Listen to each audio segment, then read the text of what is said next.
virtually every individual who has made a lasting mark on business, on the economy, on politics, on culture, has possessed the academic's ingrained habit of thinking critically. It is a fact that the best leaders in any venue have always considered and are always considering alternative viewpoints. That is why Columbia College Dean Jim Valentini, who you will hear from, and the rest of us who have traveled here from Morningside Heights are so proud of Columbia's academic curriculum and, of course, especially the core curriculum. Great universities must strike the right balance between the world of ideas and the world of practical demands. We must be attuned to society's needs and realities without ever letting conventional wisdom slow or constrain the pursuit of scientific breakthroughs and new knowledge. When that balance is properly struck, academic institutions make their greatest contributions. New York City is also always striving for a similar balance. And no city is more solidly grounded in day-to-day reality than the city. And no city has less patience for being told that a new and better way of doing things doesn't exist. So for me, the excitement of the Columbia Startup Lab that we're here to celebrate and open is that it is a place where some of our most talented young people will be negotiating these trade-offs right before our eyes in real time with real consequences. When is it time to revise a master plan? When is it time to disregard people who would be negative about an idea and then still push forward? How important is the approval or the criticism of your peers? And is the ultimate goal too ambitious or too modest? Here in this beautiful new facility, 45 teams of recent Columbia graduates, each of them possessing unlimited potential, will be grappling with these essential challenges. They will be better for it, as will Columbia University, as will the City of New York, and society at large. For supporting this endeavor, I want to thank the four deans with us today: Jim Valentini, Mary Boyce, the Dean of Columbia School of Engineering and Applied Science, Glenn Hubbard, Dean of the Columbia Business School, and Merritt Jano, Dean of the School of International and Public Affairs. But I especially want to thank Richard Witten, the head of our program in Columbia Entrepreneurship. In many capacities over the years, including as being one of our most outstanding trustees, Richard has supported Columbia in too many ways to count. This project may suit him better than any of the others. Now, please welcome New York City Comptroller Scott Stringer. Thank you.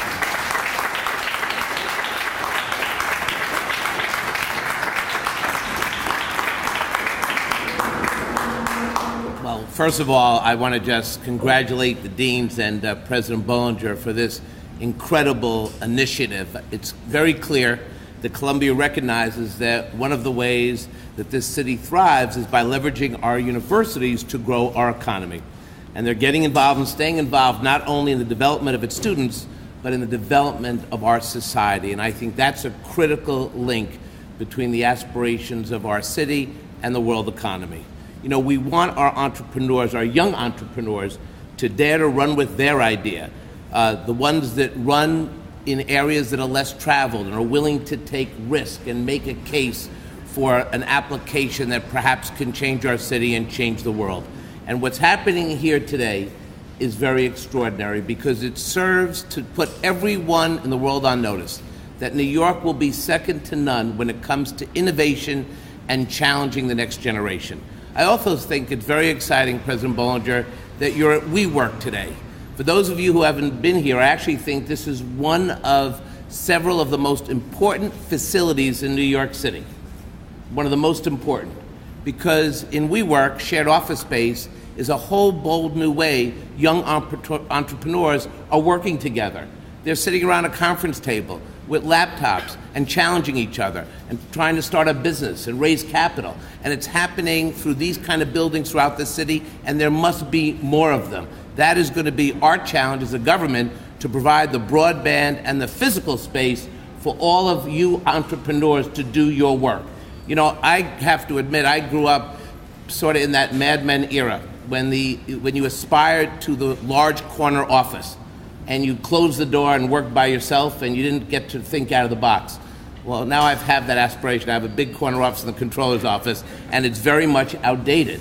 The next generation of entrepreneurs are going to be in facilities like this, thinking and challenging, and that's how we grow our economy, and that's why I just had to be here today, to be at WeWork, to be with Columbia, to be with all of you entrepreneurs who are going to change our society, and I just want to congratulate each and every one of you. I wish I could stay, but I just got to get back to my corner office today.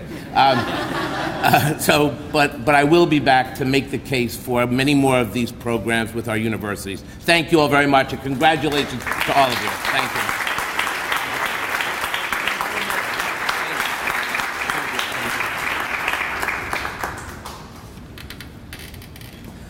Thank you so much, Scott. It's now my pleasure to introduce Glenn Hubbard, Dean of Columbia Business School and the Russell Carson Professor of Finance and Economics.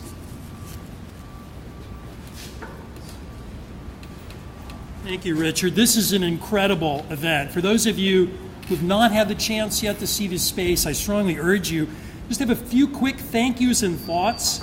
Thank you especially to you, Lee, and to you, Richard, for your leadership. It means a lot for Vince and the work at our own Entrepreneurship Center. But importantly, at the business school, we've had a Dean's Advisory Board of students that suggested an idea like this to me some years ago. This is our second version around of this activity, and this is really, really terrific. I teach entrepreneurship. That's what I do at the school, although I'm an economist, and I do it because I think it's the core of what we do. I always remind students that I have only 3 aspirations for them. One is that they learn to identify an opportunity. The second is that they learn to connect dots that are hard to connect. And the third is that they develop themselves as leaders. Now, I'm about to say something really radical to you. I know I may not look like a radical today, but I'm about to say something radical. Those are all teachable, and they all equal the word entrepreneurship, which is why this is so front and center to us. You know, universities are an ecosystem for this. Entrepreneurship is not something that happens off campus. It happens on campus. Really interesting ideas in engineering, in medicine, in computer science, in journalism, they all, for us, have a business element. That's why I'm so excited for my own school.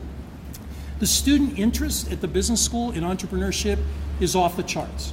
Part of that is about the tech boom in the nation, but part of it is about interest in any complementary business, whether it's in life sciences or reimagining the financial services business. For the economy as a whole, this is good stuff. My economics colleague, Ned Phelps, has a masterful book on mass flourishing, pointing to the centrality of entrepreneurship in the economy. That's what this is all about.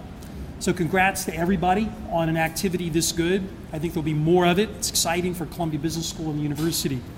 It's now my pleasure to introduce my colleague, the Engineering Dean, Mary Boyce.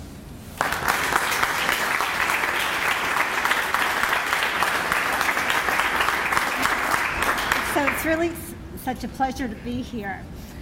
I want to say a few words about Columbia Engineering. That right now, engineering is really in a renaissance period, that we have so much direct impact on engineering in transforming society and having an impact on our everyday lives and on our future. Entrepreneurship is a vital component to really translating our ability to have new developments, new research into real impact. So in educating and preparing our future leaders, Columbia is now really committed to providing this support for entrepreneurship and for innovation across the entire university.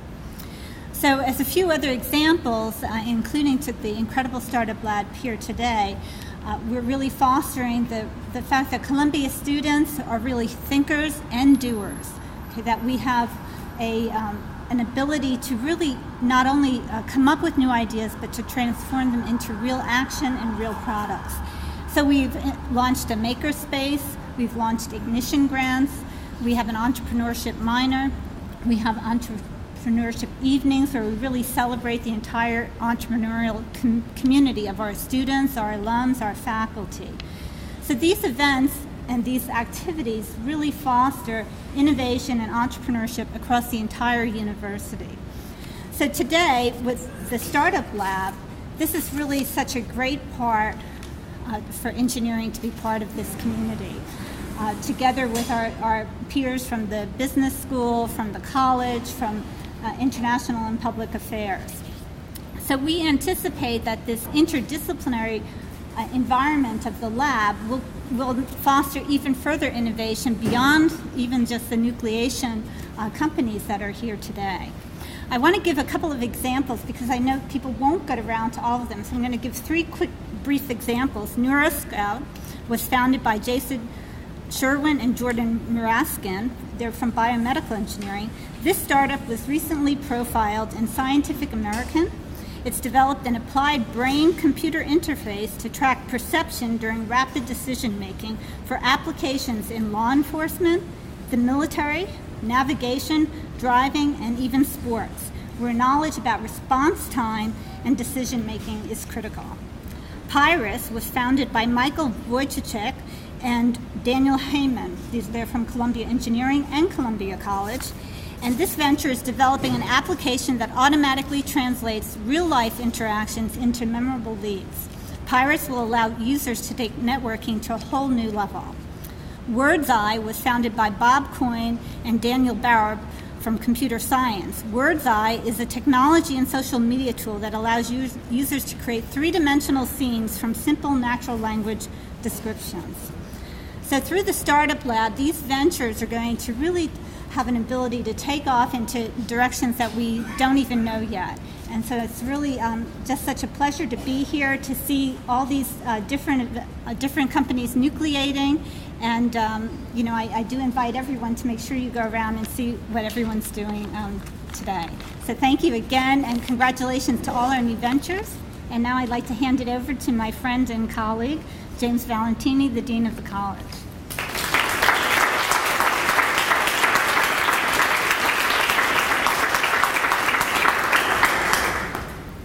Thank you, Mary.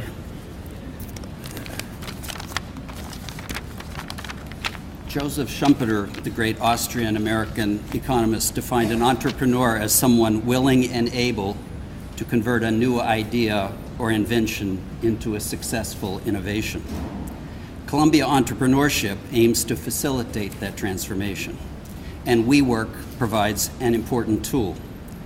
Ideas have a place in the mind of their creators, but they need a space to become innovations.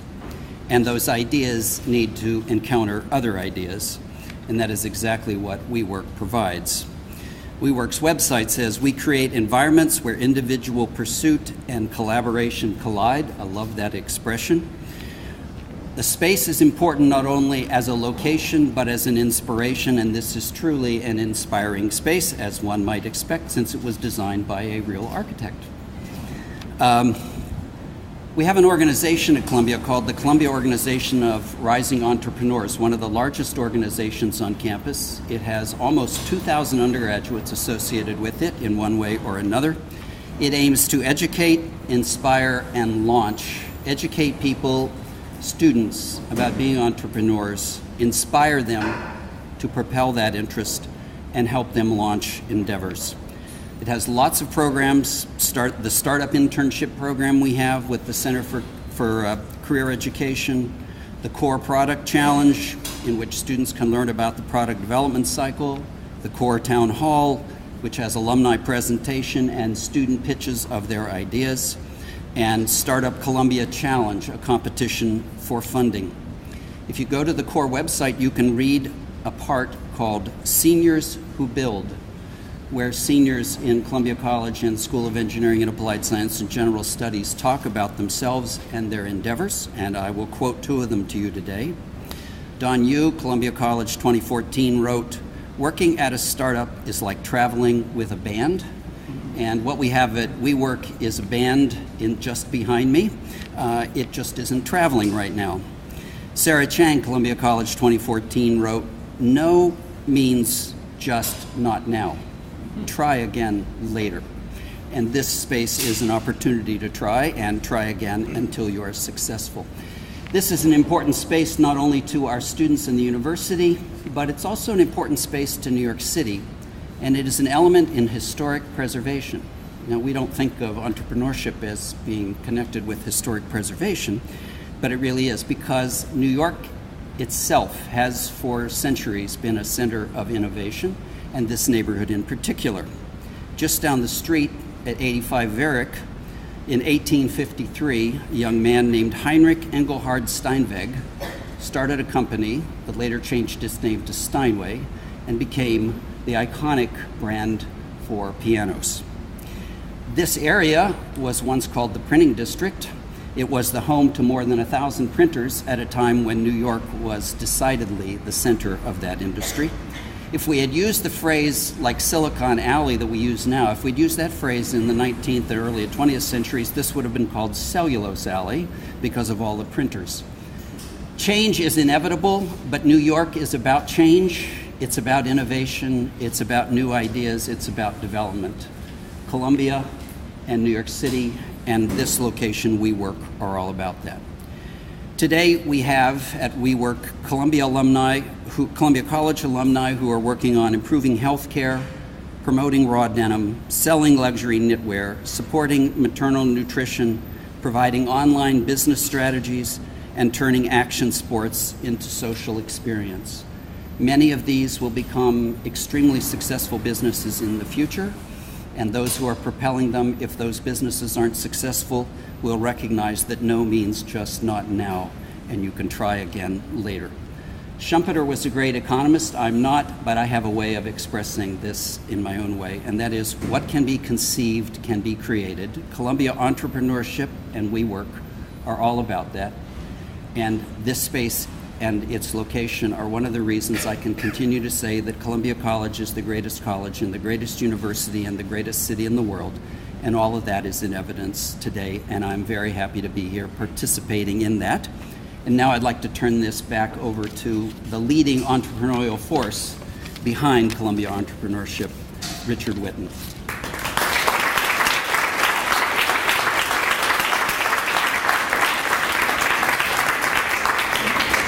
I'm just an MC. Thank you, Jim. And thank you, Mary, and thank you, Glenn, and thank you, Lee, for your thoughtful and incredibly insightful comments. It's now my pleasure to introduce Eric Gertler, the Executive Vice President of the New York City Economic Development Corporation, who is representing Mayor Bill de Blasio.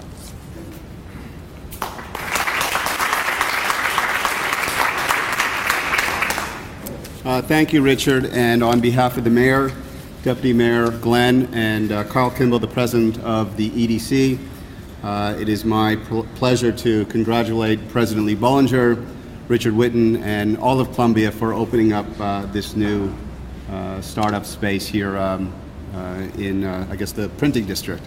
So at the EDC, we are focused on a number of different things, but certainly we're focused on quality job growth, making sure that we're creating opportunity for all New Yorkers, and also ensuring that we're creating diversification throughout all 5 boroughs, but also in all industries. We all know that the tech ecosystem has grown in New York City. It now employs almost 300,000 New Yorkers, and the great thing is that it's continuing to grow. It's been growing at a pace of about 8% per year, which is great for New York, and it's great to see additions like this just continuing to add to the ecosystem and adding to the vibrancy of New York City. So I congratulate Columbia for opening this space, but we also know it's all about the entrepreneurs. One of the companies is a company called Senville, which actually was a winner in a competition that Columbia and the city hosted a number of months ago. It's actually, ironically, we're in a printing area here, but it's a 3D printing company, so once again showing the innovation. And we just have modest expectations for all the entrepreneurs here in this space. We're just looking for, billion-dollar companies that employ lots of New Yorkers from all 5 boroughs. So again, congratulations.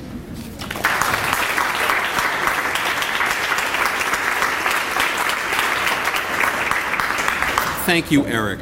About 9 months ago, my colleagues and I met with WeWork co-founder Miguel McKelvey because we believed WeWork was an important member of the Manhattan startup ecosystem. Following our meeting with Miguel, almost as an afterthought, he showed us this space, which was vacant and frankly a dump at the time. On that day, this space was a very dusty stack of cinder block and dust, and we can't thank him and his team enough for their partnership, leadership, creativity as they transformed this space into what we see here now. Miguel's business, WeWork, is now 19 places like this in how many different countries? Only one country, but I think 6 cities so far. Six cities and with global aspirations, I believe. So I'd like to introduce Miguel McKelvey and ask him to say a few words.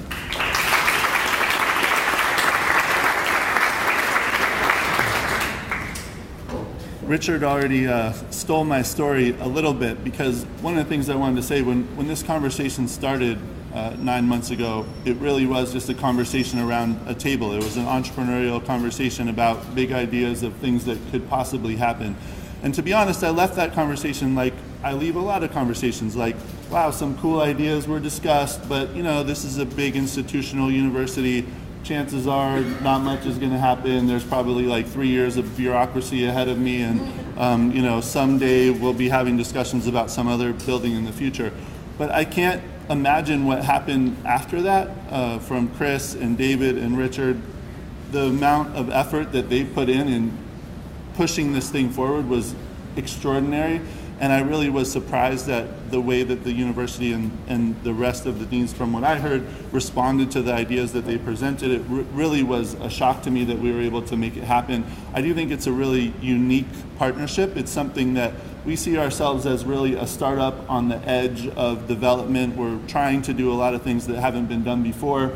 And that's not normally the kind of thing, that's not usually something that ties together well with a large institution. And so for us to come together in this space, which again, I'll echo Richard's, where you guys are sitting now was literally where all the trash from Subway and Dunkin' Donuts was carted out every day. So it took an extraordinary amount of imagination for them to be like, when I was like, yeah, we have this terrible almost basement over here, which we can transform for you. Again, it took imagination on their part, and so I really congratulate them. I congratulate all you guys who toured this location and were able to foresee something that could become what it is. We're extraordinarily excited. This is the first partnership we've ever done like this. It's really, for us, something we see as a model, but to connect an institution like Columbia to what we're doing is really extraordinary, and it's a great validation of what we're trying to accomplish.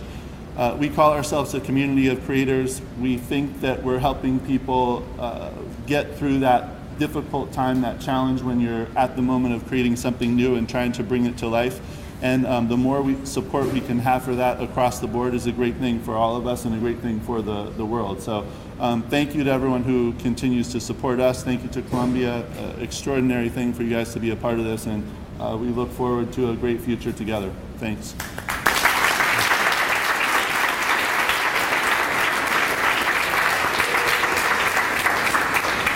So almost done. I'd like to invite New York State Senator Brad Hoylman to say a few words.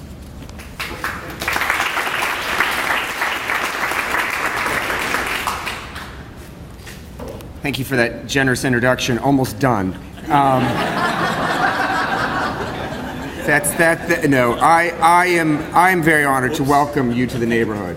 As was noted, this is a historic district with printing and piano manufacturers and manufacturing. And we're very glad, I know I speak for my colleague, Assemblymember Glick, that manufacturing is returning here to Hudson Square. There's a lot of vibrancy occurring in the neighborhood, a lot of great restaurants, which I'm sure your entrepreneurs have discovered or will discover soon. I think it's worth mentioning again, the explosion in technology in the New York City economy and how important it is to the vibrancy and future of our city and state. Since 2007, 500 digital startups have begun in New York, and that's a credit to the work the mayor's team is doing every day. A 74% increase in technology employees, a 28% increase in IT jobs, 6 million square feet of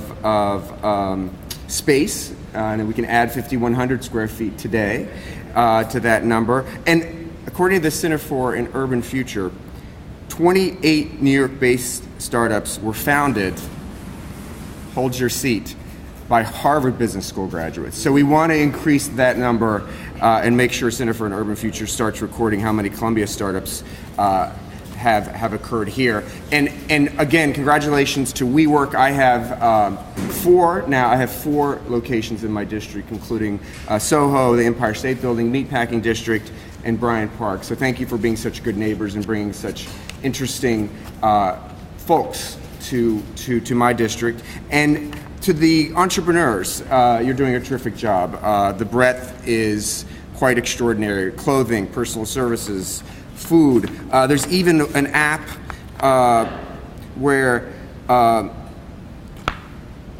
private boat owners are being connected to licensed captains. Kind of like Uber meets sailboats, I guess. But congratulations on all your work. It's a real honor, a testament to the vision of Columbia. Welcome to the neighborhood. Look forward to continuing to work with you. Thank you so much.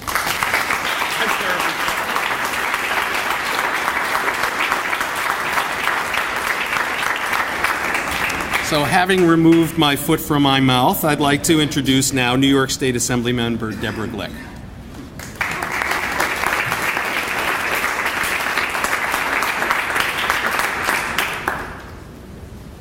Since it's just me between the ribbon cutting, I'll be brief.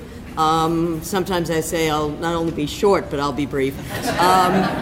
But I also want to acknowledge that we have a representative here from Congressmember Nadler's office, so I think that shows how important this innovation in using this space is. And Miguel, your explanation made it sound like a cross between house hunters and property brothers. So I think that this is a very exciting day for those of us who struggle in government to see how we can move forward possibilities for young people to find themselves and to start off in new directions. And I chair the Committee on Higher Ed, and I know that we have great universities all over the state, but we are very pleased to have this particular great university come to the district. And we really are pleased that they've made this commitment to their alumni. That's very important, and if you are successful, you will get many direct mail communications from the university. But this is about helping you not just get a great education and be inspired to do more. It is giving you a place where you can find your way in the world, and it's exciting for you, it's exciting for the neighborhood, it's exciting for New York. So I congratulate all of you who had the vision to support these youngsters, and to me you are youngsters, but also I'm so pleased that you have chosen to make New York the place that you want to make your way in, and where you want to be successful, and where you want to bring innovation. So we're pleased that you're here and that you didn't go to California. Thank you.